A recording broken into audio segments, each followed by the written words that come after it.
There's no positive way to talk about the unemployment picture other than the hope that this may prove very fleeting. Do you think there's any chance that that will prove true? I mean, this thing is going to spike, and how quickly should we realistically expect it to drop back down? Yeah, well, so it is going to spike, and that's a grim reality, and I think it's something that we've all become accustomed to. But it can come down more quickly than, say, in past recessions, especially if you compare it to the Great Financial Crisis.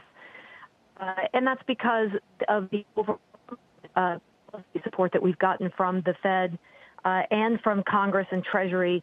It's nothing like we've ever seen before. And to the extent that some of these lending programs are successful and you help keep enough businesses on ice so that they can open up more quickly on the back of this, even if that's at limited capacity, the better chance you have for bringing workers back into the labor force or back into having a job. So the roughly 22 million, which it is going to climb from here, but the 22 million that we've seen in jobless claims thus far, we think we can get about 10 to 12 million up and back into jobs by the end of the year.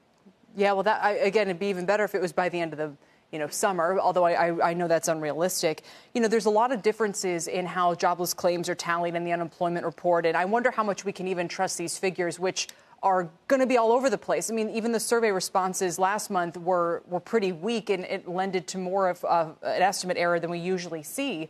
So how do we know what the true picture is jobs-wise, even with jobless claims, where we know some states haven't processed all of theirs and some people haven't gotten their money yet? Yeah, so you make really good, it's a really astute point that not that many people are talking about are these measurement issues. I mean, and it's not just the jobs data. I mean, think about the inflation data. When airlines are not functioning anywhere near properly, how can you get proper price discovery on what airline prices are? When states are just inundated with claims, how can you get a proper read? When you need a lot of information from businesses that are just simply not open, how can you get that? So what it means is it adds to that unusually large degree of uncertainty around forecasts. And what it means is that down the line, when we start to get benchmark revisions to the data today, the revisions will be much larger than they typically are. Now, that can go in either direction, but I think if it turns out that things are a bit worse than they even look on paper right now, I don't think that would surprise anyone. What's your letter for the shape of this recovery as we know it right now?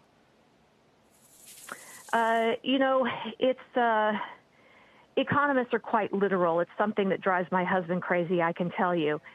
So when you mark down forecasts from economists on paper, it looks like a V. There's no getting around it, but it's got to be the weakest V I've ever seen, and doesn't at all, properly convey just how dampened growth will be on the other side of this. I mean, even as we're coming out of non-essential business closures, restaurants, for example, are going to be at limited capacity for some time. Yeah. There's a crisis of confidence underpinning households that will keep them more cautious for a time. Rolling work from home arrangements will keep things cautious for a time. So I think we just have to temper our expectations. But I think if there's one important point I can convey today, quickly, it's that we are moving through the worst of it now, and households are seeing a light at the end of the tunnel. And the thing there is that before there's an upturn in activity, we have to see the worst of the decline first, and that's what we're seeing now. And that's going to be true for GDP as well. I know we're heading into the store.